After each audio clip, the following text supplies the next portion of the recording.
Hello everyone. तो आज हम लोग पढ़ने जा रहे हैं क्लास 10th ज्योग्राफी का चैप्टर 4 जिसका नाम है एग्रीकल्चर। इस चैप्टर को हम लोग वन शॉट वीडियो में कवर करेंगे। अगर आपको इस वीडियो का लिंक चाहिए तो आप जाके हमारे टेलीग्राम के चैनल पे डाउनलोड कर सकते हैं। तो चलिए आइए वीडियो को स्टार्ट करते हैं। देखिए एग्रीकल्चर जो चैप्टर है, ये चैप्टर को हम लोग किस तरीके से पढ़ेंगे, यानी यहाँ पे जो चैप्टर्स को पढ़ने वाले हैं, यहाँ पे आप देख रहे होंगे मैंने आपको नोट्स के फॉर्म में बना दिया। वन शॉट वीडियो में आपको लगभग आधे घंटे के अंदर ही ये वीडियो भी खत्म हो जाएगा और आपको ये चैप्टर पूरी अच्छी तरीके से समझ में आ जाएगा। तो चलिए आइए टाइम को वेस्ट ना करते हुए वीडियो को स्टार्ट करते हैं। देखिए एग्रीकल्चर का बात किया जा रहा है तो एग्रीकल्चर सबसे पहले ये समझना होगा क्या होता है। देखिए एग्रीकल्चर का जब भी बात किया जाए तो आप याद रखिएगा, practice of cultivating soil, growing crops and raising animal for food, fibre and other products used to sustain and enhance human life is called agriculture. साथ ही इसमें इंक्लूड किया जाता है अलग अलग एक्टिविटीज को, जैसे कि प्लांटिंग को इंक्लूड किया जाता है किसमें, एग्रीकल्चर में, हार्वेस्टिंग को यूज किया जाता है एग्रीकल्चर में, ब्रीडिंग लाइवस्टॉक को यूज किया जाता है एग्रीकल्चर में, और मैनेजिंग नेचुरल रिसोर्स को यूज किया जाता है एग्रीकल्चर में। किसके लिए, प्रोड्यूस करने के लिए, फूड्स एंड अदर गुड्स के लिए। तो ये आपको समझ में आ गया होगा कि एग्रीकल्चर क्या होता है। अब हम लोग समझते हैं कि आगे क्या बोल जा रहा है। देखिए आप लोग को क्लास 10th में जो चैप्टर 4 एग्रीकल्चर, इसमें आपको फार्मिंग के मेथड्स को समझना है, यानी फार्मिंग सिस्टम जो हमारे इंडिया में चलती थी या चलती है उसके बारे में समझना है। तो आइए हम लोग उसके बारे में भी समझते। देखिए फार्मिंग सिस्टम जब इंडिया के बारे में बात किया जा रहा है तो ये क्या है। तो पहले ही आपको याद रखना है कि 3 फार्मिंग सिस्टम हम लोग यहाँ पे पढ़ने वाले हैं। पहला है प्रिमिटिव सब्सिस्टेंस फार्मिंग, दूसरा है इंटेंसिव सब्सिस्टेंस फार्मिंग और तीसरा है कॉमर्शियल फार्मिंग। जब भी बात किया जाए प्रिमिटिव तो आपको याद रखना है कि जो पहले वाले के समय में यानी प्रिमिटिव टाइम पीरियड में जो फार्मिंग मेथड का यूटिलाइज हम लोग करते थे या यूज करते थे या जिस चीज का यूज करते थे, यानी उसको हम लोग प्रिमिटिव सब्सिस्टेंस फार्मिंग में रखते हैं। साथ ही इंटेंसिव का बात करना है कि जब भी प्रेशर पड़ रहा है, यानी हम लोग ऐसा समझते हैं प्रिमिटिव में कि practice on some patches primitive tool, जैसे कि वैसा एरिया जहां पे कोई हम लोग प्रैक्टिस करते हो, कहां पे, होए का, डाव का, डिगिंग स्टिक का, तो ये सब हम लोग का कहीं ना कहीं प्रिमिटिव टूल्स है और इसका हम लोग यूज करके क्या करते थे, फार्मिंग का अलग अलग मेथड या करते थे। तो और उसमें हम लोग, आप लोग को पता होगा, स्लैश एंड बर्न एग्रीकल्चर का यूज करते थे, यानी जलाते थे और काटते थे, वहां पे जाके जंगलों को काट के वहां पे पूरे जंगलों को जला दिया करते थे और वहीं पे एग्रीकल्चर किया करते थे। उसको हम लोग बोलते हैं slash and burn agriculture.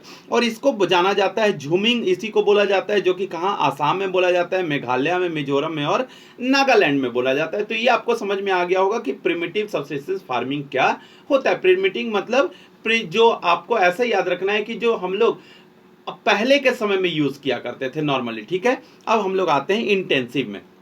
Intensive subsistence farming वहां की जाती है जहां पे पॉपुलेशन हाई रहता है और प्रेशर रहता है एरिया पे, जहां पे लेबर इंटेंसिव फार्मिंग भी इसको बोला जाता है। जैसे कि हम लोग क्या, लेबर इंटेंसिव फार्मिंग या इंटेंसिव सब्सिस्टेंस फार्मिंग है, इसमें यूज किया जाता है बायोकेमिकल इनपुट्स का और इरिगेशन फॉर हाई प्रोडक्शन। किसके लिए, हाई प्रोडक्शन के लिए। हाई प्रोडक्शन के लिए क्या यूज किया जाएगा, बायोकेमिकल्स का यूज किया जाएगा और इरिगेशन फैसिलिटी का यूज किया जाता है। किसमें, इंटेंसिव सब्सिस्टेंस फार्मिंग है और ये कहीं ना कहीं लेबर इंटेंसिव फार्मिंग बोला जाता है। अब देखिए जब भी बात कर रहे हैं हम लोग कॉमर्शियल फार्मिंग, तो कॉमर्शियल फार्मिंग क्या होता है।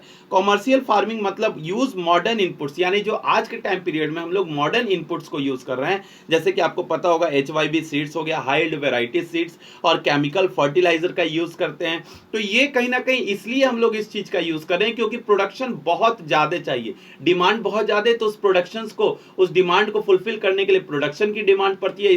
इसी को कंप्लीटली, यानी जो डिमांड को कंप्लीट करना के लिए हम लोग कहीं ना कहीं कौन सा फार्मिंग का यूज करते हैं, तो कॉमर्शियल फार्मिंग। और इसमें एक प्लांटेशन फार्मिंग का यूज किया जाता है, सिंगल क्रॉप्स को एक लार्ज एरिया में ग्रो किया जाता है, जैसे कि टी, कॉफी, रबर, ये सब क्या है, एक तरीके से कॉमर्शियल फार्मिंग में आते हैं। तो आपको ये समझ में आ गया होगा। देखिए यहाँ पे मैंने यूज जो किया है, कहीं ना कहीं आपको पता होगा जो हम लोग केमिकल फर्टिलाइजर का यूज करते थे, आपको पता होगा कुछ ऐसा जो प्रिमिटिव टूल्स हुआ करते थे। तो primitive subsistence farming primitive time period में, इंटेंसिव वहां पे किया जाता है जहां पे पॉपुलेशन ज्यादा रहता है, लेबर इंटेंसिव होता है और वहां पे बायोकेमिकल इनपुट्स का यूज किया जाता है हाई प्रोडक्शन लेने के लिए। साथ ही केमिकल फार्मिंग वहां पे किया जाता है जहां पे मॉडर्न इनपुट्स का यूज किया जाए और साथ ही प्लांटेशन फार्मिंग का यूज करके वहां पे सिंगल क्रॉप्स को लार्ज एरिया में ग्रो किया जाता है। तो ये आपको याद हो गया होगा। अब हम लोग आगे बढ़ते हैं क्रॉप पैटर्न्स जो हमारे इंडिया में, तो क्रॉप पैटर्न्स में आपको याद रखना है कि कौन कौन से क्रॉप पैटर्न है हमारे इंडिया में। देखिए अगर आप लोग देखिएगा यहाँ पे जो आपको मैंने मैप यहाँ पे मेजर क्रॉप हमारा जो इंडिया है इसको तो मैं अभी समझाऊंगा, पहले ये आप लोग समझ लीजिए क्रॉप पैटर्न क्या होता है। देखिए क्रॉप पैटर्न यानी एक सीजन में जो ग्रो किया जाता है, यानी अलग अलग टाइप का क्रॉप्स को हम लोग ग्रो करते हैं। जैसे कि आपको पता होगा जो राबी सीजन में राबी क्रॉप्स को, खरीफ में खरीफ और जायद को ग्रो करते हैं। तो ये आपको राबी में क्या, जैसे कि राबी ग्रो किया जाता है विंटर सीजन में ग्रो किया जाता है, जैसे आपको सोन किया जाता है विंटर सीजन में अक्टूबर से दिसंबर तक में, और हार्वेस्ट कर लिया जाता है समर का जो अप्रैल से जून तक के एरिया समय में क्या कर लिया जाता है, इसको हार्वेस्ट कर लिया जाता है। इसको बोलते हैं हम लोग रबी क्रॉप्स। और खरीफ क्रॉप्स बोला जाता है सोन इन दी मानसून, मानसून के आते ही क्या इसको सोन कर दिया जाता है और हार्वेस्ट कर दिया जाता है एक तरीके से। यहाँ देखिएगा सितंबर और अक्टूबर में। तो ये आपको समझ में आ गया होगा खरीफ क्रॉप। और जायद क्रॉप्स का बात करें तो ग्रो किया जाता है between the rabi and kharif crop के बीच में। अब देखिए इसका ट्रिक हम लोग याद रखते हैं, जैसे अगर किसी बच्चे को कंफ्यूज हो जाता है कि हम राबी क्रॉप्स किसको बोलेंगे और खरीफ क्रॉप किसको बोलेंगे, ऐसा समझिएगा कि सबसे खराब मौसम आपको कौन लगता है। तो आप सोचते होंगे सबसे खराब मौसम तो मतलब गर्मी ही लगती है, लेकिन कहीं ना कहीं आपको बारिश का मौसम भी बहुत खराब लगता है। हमारे इंडिया में अगर बात करें, बिहार के एरिया में अगर आप रह रहे हैं, यूपी के एरिया में रह रहे हैं, तो कहीं ना कहीं रोड पे या किसी और रीजन में भी रह रहे हैं जहां पे रोड की व्यवस्था बहुत अच्छी नहीं है, तो कहीं ना कहीं वहां पे हम लोगों को बहुत ज्यादा परेशानियां झेलनी पड़ती है। तो वो कहीं ना कहीं एक खराब सीजन के नाम से हम लोग जानेंगे उसको। तो एक ट्रिक याद करने के लिए बता रहा हूँ, कुछ किसी में इसमें कहीं ना कहीं मैं बिहार को या यूपी को कुछ ऐसा नहीं बोल रहा हूँ, सिर्फ यहाँ पे बता रहा हूँ कि खरीफ मतलब खराब टाइम पीरियड। और खराब टाइम पीरियड कब होता है, मानसून का टाइम पीरियड। वैसे मानसून का टाइम पीरियड बहुत अच्छा होता है, लेकिन किन्हीं किन्हीं के लिए क्या होता है, बहुत ज्यादा प्रॉब्लम्स फेस करना होता है। क्योंकि ऐसे बहुत सारे आप लोगों ने उस टाइम में देखे होंगे कि ऐसा बहुत सारा न्यूज मिलते रहता है कि कहीं पे फ्लड आ गया, कहीं पे कुछ सिचुएशन होता है। तो ये आप लोगों को पता होगा कि मानसून का जो टाइम पीरियड होता है उस समय होता है। तो कहीं ना कहीं खराब सीजन में खरीफ क्रॉप और रबी सीजन में कब, जब बहुत अच्छा धूप होता है। तो ये आपको याद रखना, यानी ठंड का समय, एकदम शांत वाला टाइम पीरियड। खरीफ क्रॉप खराब सीजन में, तो रबी कब होगा, ठंडे में होगा, यानी ये याद रखना है ऐसे आपको, ठीक है। और जायद आपको इन दोनों के बीच में क्या, जायद को ग्रो किया जाता है। तो ये आपको नॉर्मली याद रखना है। देखिए समर मंथ में ग्रो किया जाता है, grown between the rabi and kharif summer month. जैसे कि आप लोग देखिए रबी क्रॉप्स में यूज किया जाता है, कौन कौन से क्रॉप को ग्रो किया जाता है, तो वीट को ग्रो किया जाता है, बर्लिस को, पी को, ग्राम को और मस्टर्ड को। तो मैं बोरिंग आपको नहीं बना रहा हूं, मैं सिर्फ यहाँ पे बताते जा रहा हूँ, वन शॉट है, जल्दी जल्दी बता रहा हूँ, समझ में आ जाए, आपका रिवाइज हो जाए, एक बार अच्छे से रिवाइज हो जाए बस। तो अगर आपको ये वीडियो समझ में आ रहा है तो जरूर लाइक, सब्सक्राइब और शेयर को जरूर कर का बटन जरूर दबाएं, जिससे कि हम लोगों को थोड़ा सा अभी मोटिवेशन इंक्रीज हो पाए। तो मेजर रीजन आपको पता होगा कि पंजाब, हरियाणा और यूपी में कहीं ना कहीं रबी क्रॉप्स का ग्रो किया जाता है। देखिए ये आपको दिख रहा होगा। अगर खरीफ क्रॉप का बात करें तो आप लोग की क्रॉप्स में पैडी हो गया, मैज हो गया, ज्वार बाजरा हो गया, कॉटन हो गया, इस सब का खरीफ क्रॉप्स में ग्रो किया जाता है। जैसे कि रीजन अगर पूछ लिया जाए तो आसाम, वेस्ट बंगाल और कोस्टल रीजन।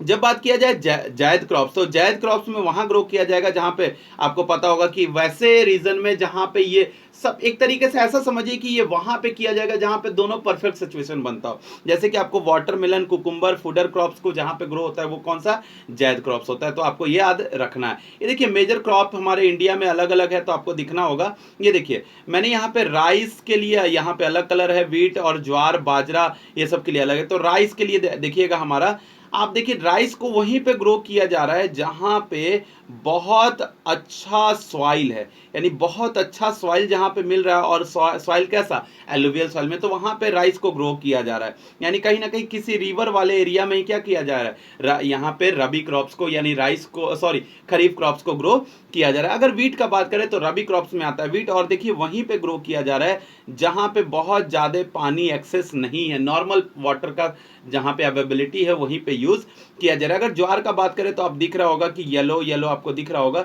ज्वार में, तो आप देख सकते हैं ज्वार वाला रीजन। ऐसा भी रीजन होता है जहां पे अगर बाजरा का देखें तो बाजरा आपको दिख रहा होगा। वैसे ही आपको ये मेजर क्रॉप से कुछ इंडिया में आपको ग्रो किए जाते हैं। अगर बात करें राइस का तो ये खरीफ क्रॉप कहलाता है राइस। अगर बात करते हैं इसका जो अलग अलग हम लोग यहाँ पे क्रॉप्स के बारे में समझेंगे, तो क्रॉप्स में हम लोग समझ रहे हैं क्या, अलग अलग क्रॉप्स को। देखिए एक क्रॉप्स होता है ग्रेन्स वाले क्रॉप्स, आपको याद रखना है। तीन टाइप्स में हम लोग क्रॉप्स को डिवाइड करते हैं। पहला ग्रेन्स वाला, दूसरा अदर देन ग्रेन्स वाला, अदर देन ग्रेन्स, दूसरा दूसरा बात ओटीजी से याद रखना है, अदर देन ग्रेन्स, ग्रेन्स और ओटीजी। उसके बाद जो तीसरा जो लास्ट पड़ता है आपको, देखिए नॉन फूड क्रॉप्स हो जाते हैं, तो आपको NF non food crop, NF से तो आपको याद होगा, तो ये मैंने शॉर्टकट नॉर्मली बनाया था जी। और यहाँ पे देखिए 3 तरीके से डिवाइड किया, पहला ग्रेन क्रॉप्स हो गए, फिर अदर देन ग्रेन्स यानी ओटीजी हो गया, फिर आपको क्या याद रखना है, नॉन फूड क्रॉप्स, तो नॉन फूड क्रॉप्स, तो ये एनएफसी हो गया। तो ये आपको याद रखने का ट्रिक नॉर्मली है कि नॉर्मली याद रहेगा ऐसे,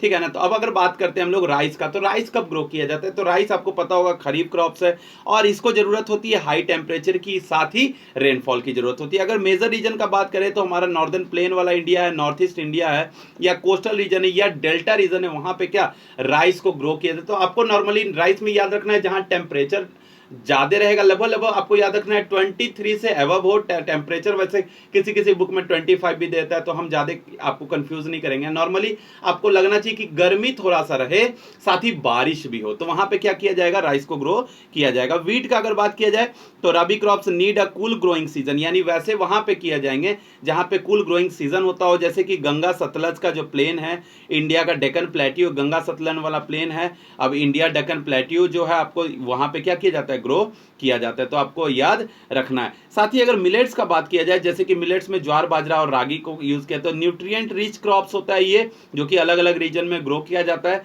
ज्वार हो गया मोस्ट एरिया में यूज किया जाता है, ग्रो किया जाता है कहां पे, ज्वार मतलब मोस्ट एरिया, ज्वार वहीं पे होगा जहां पे मोस्ट एरिया ग्रो किया जाता है। साथ ही बाजरा कहां पे किया जाएगा, तो सैंडी सॉइल में बाजरा का यूज किया जाएगा ग्रो करने के लिए, रागी का यूज किया जाएगा ड्राई में। तो नॉर्मली याद रखना है JMBS और RD, यानी RD याद रखना है, RD से याद रखिएगा और JM से याद रखिएगा, तो आपको नॉर्मली याद रहेगा। ये शॉर्टकट बनाने का टेक्निक है, कुछ नहीं। ज्वार आपको याद रखना है महाराष्ट्र और कर्नाटका, रागी है ड्राई रीजन और कर्नाटका तमिलनाडु वगैरह में, और बाजरा जो है सैंडी सॉइल में, तो ये आपको याद रखना है। अगर हम लोग बात कर रहे हैं मेज का, तो मेज कहीं ना कहीं खरीफ क्रॉप्स में ग्रो किया जाता है, मेज में कहीं ना कहीं खरीफ क्रॉप्स है, ऑल्सो ग्रो कहाँ किया जाता है, राबी सीजन जो हमारा बिहार में, वहां पे ग्रो किया जाता है। अगर मेजर रीजन का बात किया जाए तो कर्नाटका और यूपी बिहार में ग्रो किया जाता है, तो ये आपको समझ में आ रहा होगा। अगर हम लोग पल्सेस की बात किए तो पल्सेस आप लोग देख सकते हैं, यहाँ पे पल्सेस दिख रहा है।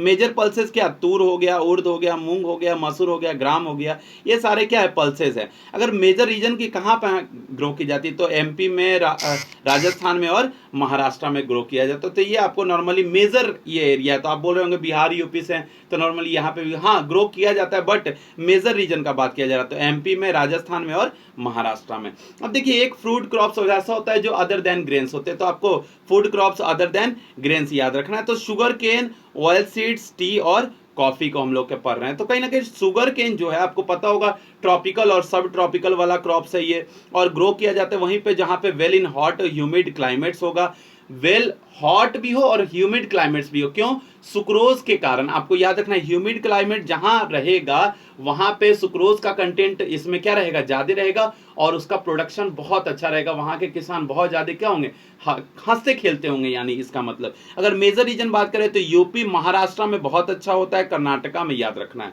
अब ऑयल सीड्स में याद रखना है, मेन ऑयल सीड्स क्या, ग्राउंडनट, मस्टर्ड और सोया बीन आपको याद रखना है। अगर ग्राउंडनट का बात करें तो खरीफ क्रॉप्स है, गुजरात और राजस्थान में ग्रो किया जाता है। मस्टर्ड, लिनसीड, राबी क्रॉप्स है। क्या, मस्टर्ड और लिनसीड क्या है, राबी क्रॉप्स है, तो आपको ये याद रखना है। टी का बात करें तो प्लांटेशन क्रॉप्स में आता है, इंट्रोड्यूस बाय द ब्रिटिश। ये किसने इंट्रोड्यूस किया, तो ब्रिटिश के द्वारा ही आया था लगभग। मेजर रीजन का बात करें तो असम, वेस्ट बंगाल और तमिलनाडु में यूज किया जाता है इसको ग्रो करने के लिए। अगर कॉफी का बात करें तो कॉफी तो आप लोग को पता होगा कि नॉर्मली कॉफी जो है हाई क्वालिटी के लिए हम लोग जानते हैं, कहीं ना कहाँ अरेबिका वेराइटी को हम लोग सबसे अच्छा क्वालिटी कॉफी में मानते हैं। मेजर रीजन का बात करें तो कर्नाटका, केरला और तमिलनाडु में हम लोग कॉफी को ग्रो करते हैं। तो अगर बात करें नॉन फूड क्रॉप्स तो आप लोग को दो याद रखना है, रबर और फाइबर क्रॉप्स। तो रबर क्रॉप्स में आपको याद रखना है जहां पे इक्वेटोरियल, रबर क्या है, इक्वेटोरियल क्रॉप्स है, और ये ग्रो किया जाता है केरला वाले रीजन में, तमिलनाडु वाला रीजन में और कर्नाटका वाले रीजन में। कहां रबर को ग्रो किया जाता है, और रिक्वायर क्या इसमें जरूरत क्या पड़ती है, हाई रेनफॉल की जरूरत होती है और टेम्परेचर की। तो ये आपको याद रखना है, इसीलिए इसको क्या बोलते हैं, इक्वेटोरियल क्रॉप बोलते हैं। अब देखिए फाइबर क्रॉप्स क्या है, जैसे कि कॉटन और जो हो गया, जूट हो गया, आप लोग नाम जानते होंगे, ये सब फाइबर क्रॉप्स में आते हैं। तो कॉटन हो गया क्या, खरीफ क्रॉप होता है, ग्रो किया जाता है well in the black soil में। कॉटन का आप लोग को मैंने पढ़ाया था कहीं ना कहीं जो सॉइल वाले में, क्या कि जो खरीफ क्रॉप्स में हम लोग ब्लैक कॉटन सॉइल जो हम लोग यूज करते हैं ब्लैक सॉइल के लिए, महाराष्ट्र में जो हम लोग बहुत अच्छा ग्रो करते हैं, तो कहीं ना कहीं जो ब्लैक सॉइल का एक नाम भी होता है ब्लैक कॉटन सॉइल, उसी को नाम से हम लोग जानते हैं। तो आप लोग को ये याद रखना है ब्लैक सॉइल में ही किसको ग्रो किया जाता है, कॉटन को, जो कि डेक्कन प्लेटू वाला पार्ट है। अगर जूट का बात करें तो grow in the food plains of the major West Bengal वाला और बिहार वाले रीजन में क्या फाइबर क्रॉप्स किसका, जूट का ग्रो किया जाता है। तो आप लोग देख सकते हैं ये जूट का पिक्चर यहाँ पे दिख रहा होगा, और ये रबर वाला दिख रहा होगा। रबर वाला कुछ इस तरीके से क्या किया जाता है, ग्रो किया जाता है। यहाँ देखिए हल्का हल्का ये लोग कटिंग करते हैं और उससे क्या होता है, थोड़ा थोड़ा थोड़ा मिल्क जैसा क्या निकल के यहाँ पे आता है। अब देखिए आगे हम लोग पढ़ते हैं land reform and agriculture development. अब देखिए लैंड रिफॉर्म्स का अगर बात करें और एग्रीकल्चर डेवलपमेंट का बात करें तो तीन तरीके से हम लोग समझेंगे।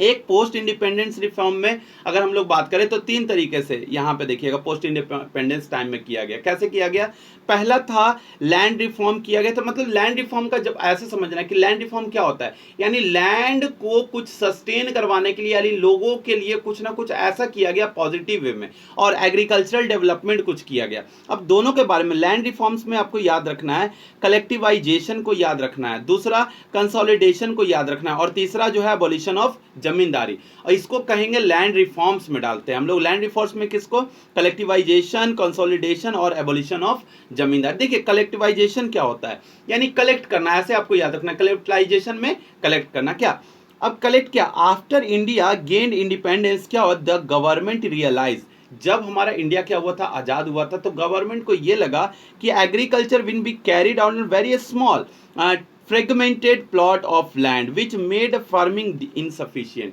यानी हमारे पास जो लैंड है फार्मिंग के लिए बहुत कम है, अगर हम लोग उसको नहीं अच्छा तरीके से यूटिलाइज करेंगे तो वो कहीं ना कहीं हमारे जरूरतों को पूरा नहीं कर पाएगा। अगर कलेक्टिवाइजेशन इन्वॉल्व करता है combining these a small piece of land, small piece of land को क्या लार्जर मोर मैनेजेबल प्लॉट्स में क्या करता है, कन्वर्ट करता है, तो इसको क्या बोला जाता है, कलेक्टिवाइजेशन बोला जाता है। This was done to improve productivity, ये इसलिए किया जाता है कि प्रोडक्टिविटी को इंप्रूव किया जा सके, and make farming more economical, और उस फार्मिंग को बहुत ज्यादा प्रॉफिटेबल भी बनाया जा सके। साथ ही बात करते हैं विथ लार्जर फील्ड्स के लिए it was easier to use machinery, ये इसलिए किया जाता है कि अच्छे से मशीनरी, देखिए अगर ये मानते हैं ये एक प्लॉट है, अगर इस प्लॉट में अगर आप छोटे छोटे पार्ट में डिवाइड कर देंगे, छोटे छोटे पार्ट में डिवाइड कर देंगे तो बहुत बड़ा मशीन नहीं आ पाएगा। अगर इसी प्लॉट को कहीं ना कहीं 1 से 2 पार्ट में डिवाइड कर देंगे तो बहुत बड़े बड़े मशीन भी आके इसमें काम कर पाएंगे, तो वो काम बहुत जल्दी होगा, इजी वे में होगा, मैन पावर कम लगेंगे और मशीनरी का यूज ज्यादा किया जाएगा,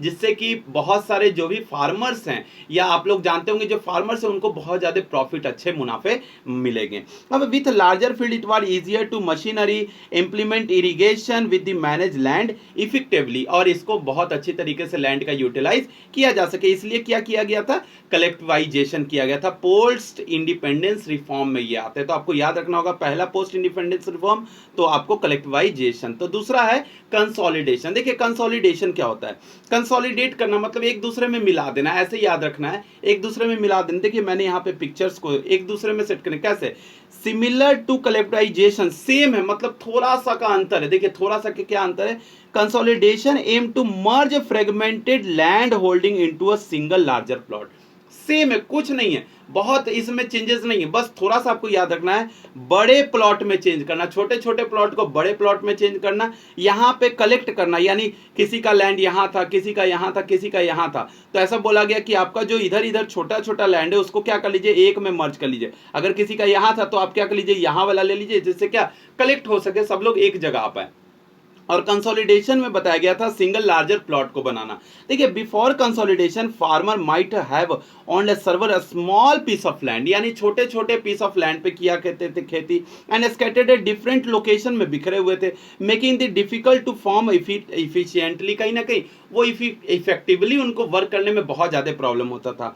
by consolidating this piece of into one contiguous plot the government how to improve agriculture output and make it the farming more sustainable. और इसके द्वारा क्या गवर्नमेंट ने बहुत अच्छा क्या किया, एग्रीकल्चरल आउटपुट और फार्मिंग को बहुत अच्छा सस्टेनेबल बना पाई। यानी दो मेथड कौन कौन सा, कलेक्टिवाइजेशंस और कंसोलिडेशंस, तो ये आपको याद रखना है। तीसरा जो था एबोलिशन ऑफ जमींदारी, यानी जमींदारी प्रथा को ही खत्म करना। आप लोग ये पिक्चर को देखिएगा, समझिएगा, जो मुगल इंपायर थे वो क्या करते थे, राजा या नवाब को क्या करते थे, हायर किए हुए थे। आपको पता होगा कि हमारे ब्रिटिश यानी इंडिया पे कहीं ना कहीं ब्रिटिश कंट्री ने क्या किया था, तो पूरे तरीके से दबाव बना के यहाँ के नवाब इन सबको अपने कब्जे में कर रखा था। और उन नवाब लोगों ने क्या किया था, जमींदार्स को हायर कर रखा था। और जमींदार्स क्या करते थे, जो फार्मर्स होते थे उनसे क्या लेते थे, टैक्स वसूला करते थे। और साथ ही कहीं ना कहीं हम लोग कह सकते हैं कि उनसे जो खेतों में, उनका ही खेतों में उनसे ही अनाज लिया करते थे। तो कुछ ऐसा होता था, तो फार्मर्स बेचारे मजबूर होते थे और इनको टैक्स देते थे, ये इनको देते थे और ये उनको देते। तो इस तरीके से प्रॉब्लम क्रिएट और बना हुआ था। तो कहीं ना कहीं जमींदारी प्रथा को दूर करना ही गवर्नमेंट ने बहुत अच्छा तरीका समझा। अब देखिए ये क्या है, the zamindari system was land tenure system where a large landlord, यानी जिसको जमींदार बोला जाता था, on a vast tracts of the land and collect a rent from the farmer who work on it. आपको याद रखना है कि ये लोग के पास बहुत बड़ी बड़ी जमीनें होती थी और टैक्स के रूप में ये बड़े पैमाने पे पैसा लिया करते थे, किनसे, फार्मर से। दस गवर्नमेंट अबॉलिश दिस सिस्टम, और गवर्नमेंट ने इस सिस्टम को क्या कर दिया, खत्म कर दिया। Break the power of the landlords, यानी लैंडलॉर्ड्स का जो पावर को तोड़ने के लिए, उनको कमजोर बनाने के लिए, उनके हाथों से ये पावर को खत्म करने के लिए ये सिस्टम को ही क्या कर दिया, खत्म कर दिया। एंड डिस्ट्रीब्यूट लैंड, उन्होंने क्या कर दिया, लैंड को डिस्ट्रीब्यूट भी करवाया। The farmer who actually work on it, और जो उस पर वर्क किया करते थे। This reform aim to empower farmers, और ये रिफॉर्म इसलिए किया गया था कि फार्मर्स को क्या किया जाए, एम्पावर किया जाए। साथ ही give them ownership of the land, और उनको क्या दे दिया गया, ऑनरशिप दे दिया गया उनके लैंड का जिसपे वो काम किया करते थे। And improve their economic condition, और जिससे क्या उनका इकोनॉमिक कंडीशन भी क्या अच्छा हो पाया।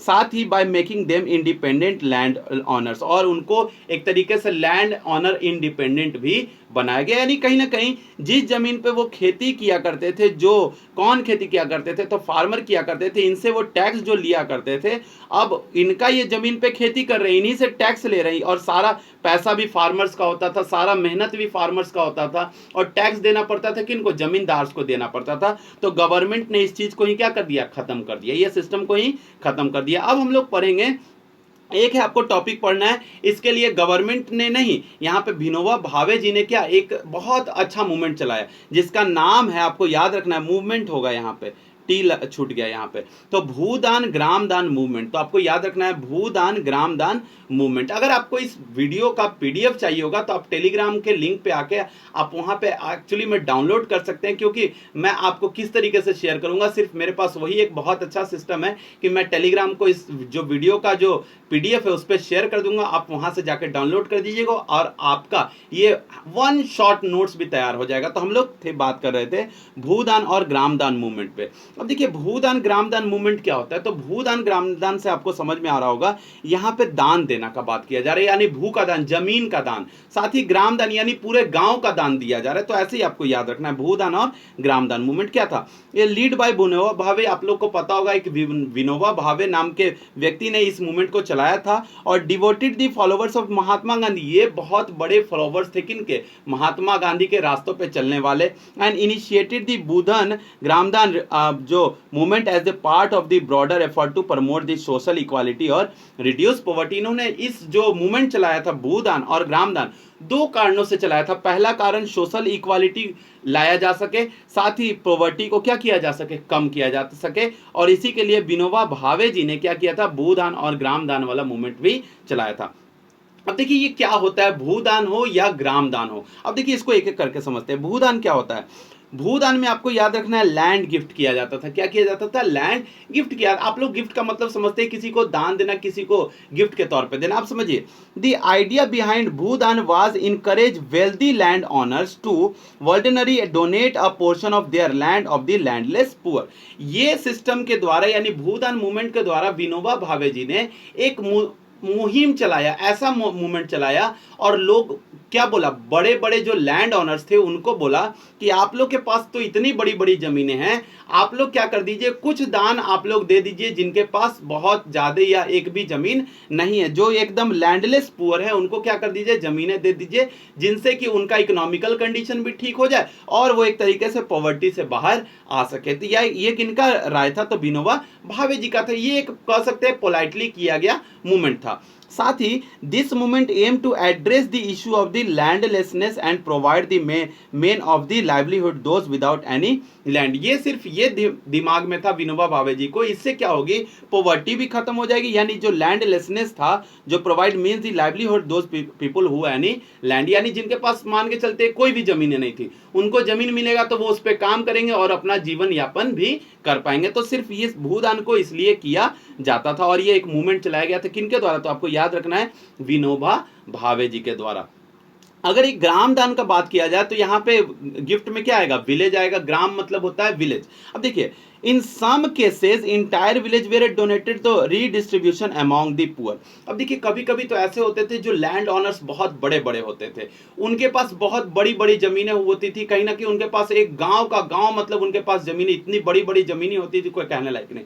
अब वो लोग कभी कभी क्या करते थे, वो लोग गांव को ही दान दे दिया करते थे, जिससे कि जो पुअर सेक्शन होते थे जिनके पास जमीनें नहीं है, वो लोग आपस में उनको डिस्ट्रीब्यूट कर दिया जाता था। अब ग्राम दान went a step further by the promoting the idea of the shared ownership and collective farming where land was on and the collectivity the entire community। और वो कलेक्टिवली मतलब पूरे इंटायर कम्युनिटी मिलके दे दिया करती थी दान में, या पूरे कम्युनिटी को दे दिया करती थी। तो ये आपको याद रखना है क्या, ग्राम दान विलेज गिफ्ट में।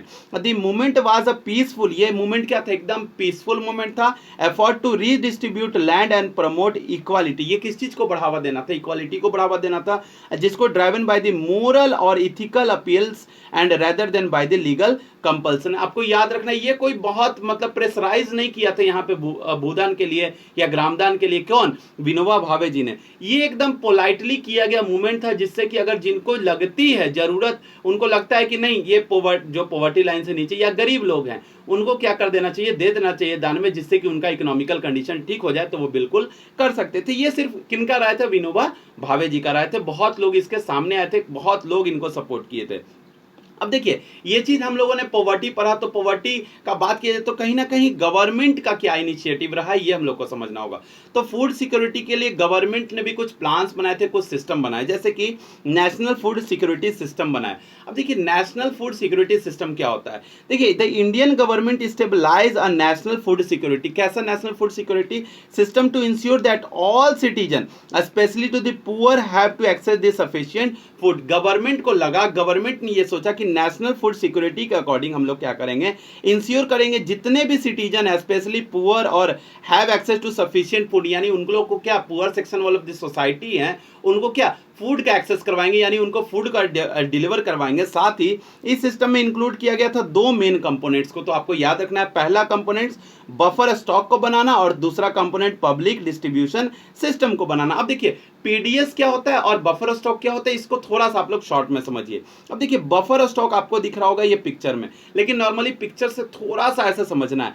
The food corporation of India, जिसको क्या बोला जाता है, एफसीआई बोला जाता है, responsible for the purchasing food. यानी अगर इंडिया में किसी भी किसानों से पूरे जो फूड को अगर परचेज करना है, वो किसकी रिस्पॉन्सिबिलिटी, तो आपको याद रखना है, एफसीआई की 1 मार्क्स में ये पूछ लेता है question. And grains like wheat rice from farmer at the minimum support price, किस प्राइस पे खरीदेंगे, तो एमएसपी आप लोगों ने नाम सुना था बहुत ज्यादा, ये इसका मूवमेंट भी चला। आप लोग कोविड के टाइम में आप लोग देखे होंगे कि किसानों ने बहुत बड़ा मूवमेंट चलाया था एमएसपी का, जिसको बोला जाता है मिनिमम सपोर्ट प्राइस बोला जाता है। And these grains are the shorted of the buffer stock and be stored at the buffer stock and use time to shortage, natural disaster and price fluctuation. तो आपको याद रखना, ये ग्रेन्स को इसलिए खरीदने को कहा गया था, गवर्नमेंट ने सोचा कि बफर स्टॉक बना के रखेंगे, यानी एक जगह यानी जितने भी फूड ग्रेन्स होंगे यानी उसको क्या करके रखेंगे, बचा के रखेंगे, जिससे क्या स्टॉक बनाकर रखेंगे, जिससे कि जब शॉर्टेज होगा फूड का या कुछ नेचुरल डिजास्टर आई या प्राइस का फ्लक्चुएशन हो तो हम लोग इस फूड को उतार पाए क्या मार्केट में। Buffer stock had to stabilise the market and prevent the inflation and the ensure the always enough food meet to need for the population. और ये जो बफर स्टॉक है ये क्या प्रोवाइड करता है, सबसे पहले उनको फूड प्रोवाइड करवाने का काम करेगा जो सस्ते दामों में खरीद पाए, यानी महंगे समय पे यानी कुछ नेचुरल डिजास्टर आ जाए तो फूड लोगों को नहीं मिलेगा तो उनको ये मिल पाए। ये बफर स्टॉक का मेन रीजन था करना। दूसरी बात करें तो डिस्ट्रीब्यूशन यानी पीडीएस क्या होता है, the PDS network of the ration shop. आप लोग जानते होंगे राशन शॉप होता है, वहां पे क्या जाते हैं लोग, राशन शॉप पे मिलता है क्या, गेहूं चावल ये सब मिलते हैं, वो पीडीएस के थ्रू ही मिलता है। अब देखिए where a food grains from the buffer stock and distributed to the poor, यानी बफर स्टॉक गवर्नमेंट किसने, किसानों से खरीद के बना ली। अब ये किसानों को से खरीद के तो बना ली, तो अब इसको डिस्ट्रीब्यूट करेगी किसके थ्रू, पीडीएस के थ्रू डिस्ट्रीब्यूट करेगी, अपने जो सरकारी राशन दुकान है वहां पे डिस्ट्रीब्यूट करेगी, जो कि पुअर फैमिली को मिलेगा, जो कि सब्सिडाइज प्राइस पे मिलेगा यानी कम दामों पे मिलेगा। साथ ही this system is crucial for the ensuring that the even the most vulnerable section of the society, यानी उनको मिलेगा जो इस चीज को अच्छे से खरीद नहीं कर पाते हैं या जो नॉर्मल सेक्शन से नीचे के सोसाइटी हैं और जिनको बेसिक जो सप्लाई हो फूड का वो मिल पाए। ये गवर्नमेंट का पॉइंट रहता है normally. And the PDS play a key role in the maintaining the food security, और पीडीएस क्या करता है, बहुत अच्छा रोल प्ले करता है क्या, फूड सिक्योरिटी को मेंटेन करने के लिए, मेकिंग द फूड अफोर्डेबल बनाने के लिए और access to the million of the peoples को, यानी बहुत सारे लोगों को ये बहुत फायदा देता है किस चीज के रूप में, यानी फूड का अवेलेबल करवाने में। तो यानी आपको याद रखना है किसानों से खरीदने का काम एफसीआई करेगी, किसके थ्रू, अब मिनिमम सपोर्ट प्राइस के थ्रू खरीद लेगी, यानी कुछ पैसा जो गवर्नमेंट फिक्स करेगी उसके थ्रू खरीदेगी और उसको किस चीज के थ्रू, बफर स्टॉक बना के रख लेगी और क्या करेगी, पीडीएस के थ्रू गवर्नमेंट उन व्यक्तियों को दोगी या उन लोगों को दोगी, यानी वैसे लोगों को मिलेगा ये फूड जो उस चीज को खरीदने में कैपेबल नहीं है, यानी बहुत अच्छे प्राइस पे, यानी नेचुरल डिजास्टर वगैरह समय में भी इसको क्या किया जा सके, प्रॉब्लम्स को हैंडल किया जा सके। इसलिए क्या बनाया जाता है, बफर स्टॉक बनाया जाता है, पीडीएस के थ्रू इस जो फूड को कलेक्ट किया गया है उसको क्या कर दिया जाता है, डिलीवर करके उसको राशन शॉप में बांट दिया जाता है, जिससे कि सब्सिडाइज रेट में क्या किया जा सके, इसको दिया जा सके। अब हम लोग समझेंगे चैलेंजेस इन एग्रीकल्चर। देखिए एग्रीकल्चर, अगर आपको खेती करनी है या हमारे देश में जो फार्मर्स हैं उनको खेती करनी है तो उनको क्या क्या चैलेंजेस फेस करना पड़ता है। पहला फेस करना पड़ता है, देखिए 3 यहाँ पे प्रॉब्लम्स को शो किया गया है। पहला decline in the share in the GDP, दूसरा जो है वाटर स्कैरसिटी और तीसरा जो है स्टोरेज एंड मार्केटिंग इशू होता है। इसके कारण कहीं ना कहीं जो हमारे फार्मर्स हैं वो बहुत ज़्यादा प्रॉब्लम्स फेस करते हैं। अब देखिए स्टार्ट करते हैं हम लोग decline share in the GDP.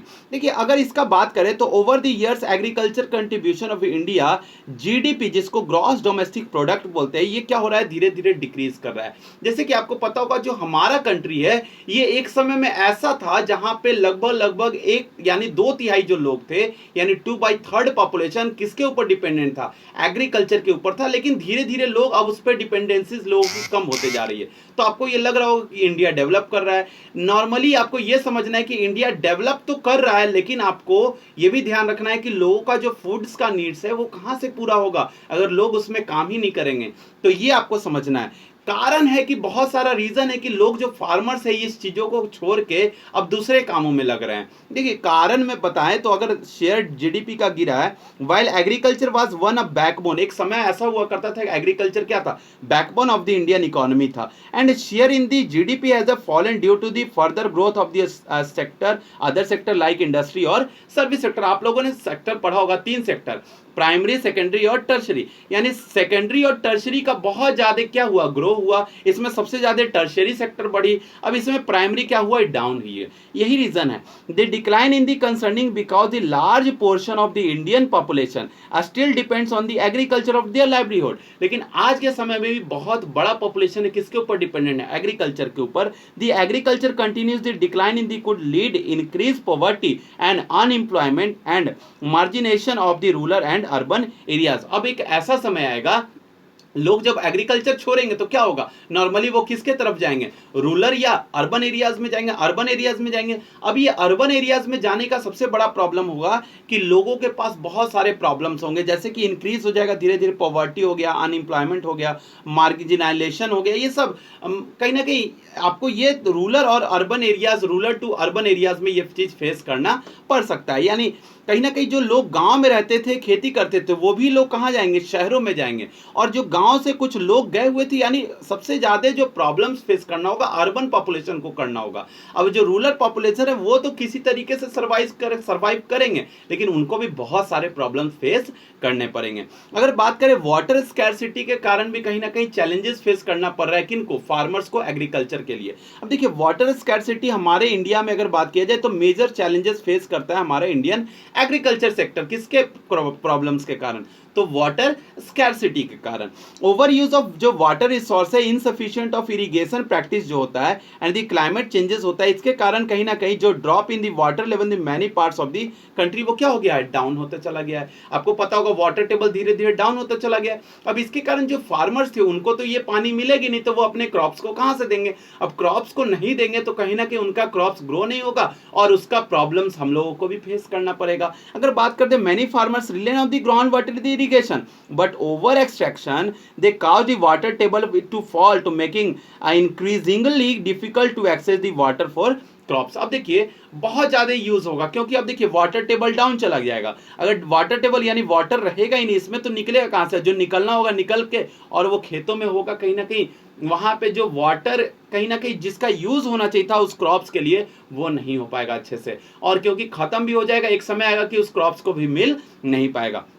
The scarcity threatens the crop yield and can lead to the reduce the agriculture productivity, और ये किस चीज को बढ़ावा देगा, प्रोडक्टिविटी को डाउन करने के लिए, किसका, एग्रीकल्चरल के प्रोडक्टिविटी को डाउन करने में एक बहुत बड़ा रोल प्ले करेगा, क्या, वाटर स्कैरसिटी। अगर हम लोग बात करें थर्ड पॉइंट जो स्टोरेज एंड मार्केटिंग इशू है, अब क्या है storage and marketing issues.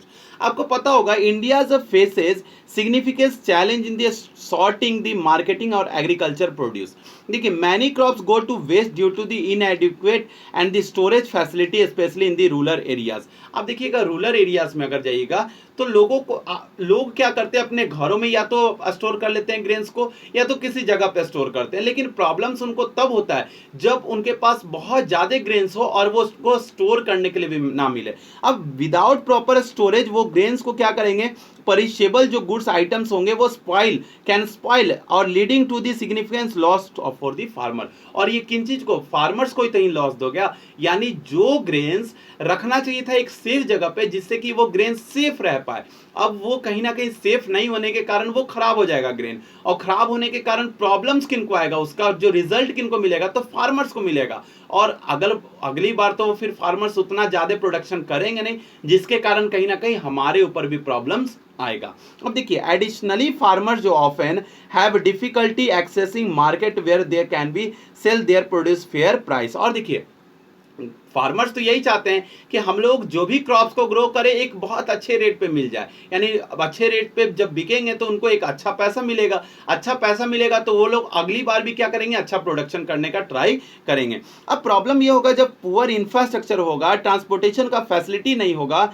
Middle man होंगे जो क्या करेंगे, उनको घूस दे के, यानी वो अब उनको जब फार्मर्स जाते हैं क्या जाते हैं, जब वो सेल करने जाते हैं अपने क्रॉप्स का जो प्रोडक्शन है ग्रेन्स को, तो जो मिडिल मैन होते हैं वो पैसा खा जाते हैं। तो प्रॉब्लम ये होता है उनको भी देना पड़ता है कुछ ना कुछ ऊपरी, मतलब पैसा कर सकते हैं। और large share of the profit are the common problems are the reduce the farmer income. ये सारा जो प्रॉब्लम्स है कहीं ना कहीं जो इंफ्रास्ट्रक्चर की कमी होना, ट्रांसपोर्टेशन का प्रॉब्लम होना और मिडिल मैन का अलग बहाना प्रॉब्लम है ना, तो मिडिल मैन भी बहुत ज्यादा इनसे पैसा वसूलते हैं। तो यही कारण होता है कि फार्मर्स का इनकम क्या हो जाता है, एकदम कम हो जाता है। और इसका कहीं ना कहीं प्रॉब्लम्स क्या होता है, ये चैलेंजेस फेस करना पड़ता है एग्रीकल्चर को, जिसके कारण प्रोडक्शन कम होगा और इकोनॉमी हमारी कहीं ना कहीं जो प्राइमरी सेक्टर की है वो डाउन, जीडीपी हो जाती है। अगर बात करें आगे जो देखिए इसके लिए कहीं ना कहीं गवर्नमेंट ने कुछ प्लान दिमाग लगाया, कुछ ना कुछ तो दिमाग लगाया। अब प्रोडक्शन भी बढ़ाना है, अब ये सब प्रॉब्लम्स तो हैं ही, उसको तो ठीक करने में टाइम लगेगा, लेकिन गवर्नमेंट ने सोचा कि हम लोग क्या करते हैं कि जेनेटिक ही चेंज कर देते हैं, जितने भी प्लांट्स हैं, जितने भी जो प्रोडक्शंस होंगे,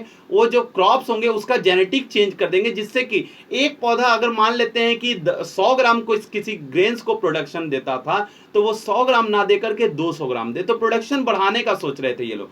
तो जेनेटिक रिवॉल्यूशन आप लोग देखिएगा, इस पिक्चर में आप लोग को दिख रहा होगा, ये देखिए पिक्चर आपको दिख रहा होगा जेनेटिक। ये नॉर्मली बायो में पढ़ना है तो आप लोग थोड़ा सा उसमें देखिएगा, ये वन शॉट वीडियो है, वैसे भी ये लॉन्ग होता जा रहा है वीडियो, इसलिए मैंने ये शॉर्ट में खत्म कर रहा हूं। अब देखिए जेनेटिक इंजीनियरिंग क्या होता है। अब देखिए the genetic revolution refer to use the genetic engineering develop a new crop variety that the more productive बनाना ही क्या है, जेनेटिक रिवॉल्यूशन या जेनेटिक इंजीनियरिंग कहलाती है, जो कि रेसिलेंट हो, यानी वैसा हो जो कि प्रॉब्लम्स को भी फेस करने में कैपेबल हो वो क्रॉप्स। यानी आपको याद रखना है कि ये ऐसा क्रॉप्स होते हैं जो प्रोडक्शन भी ज्यादा देते हैं, साथ ही प्रॉब्लम्स जो उनके ऊपर आता है उसका भी लोड संभाल पाते हैं। ये जेनेटिक रिवॉल्यूशन इसीलिए चलाया गया।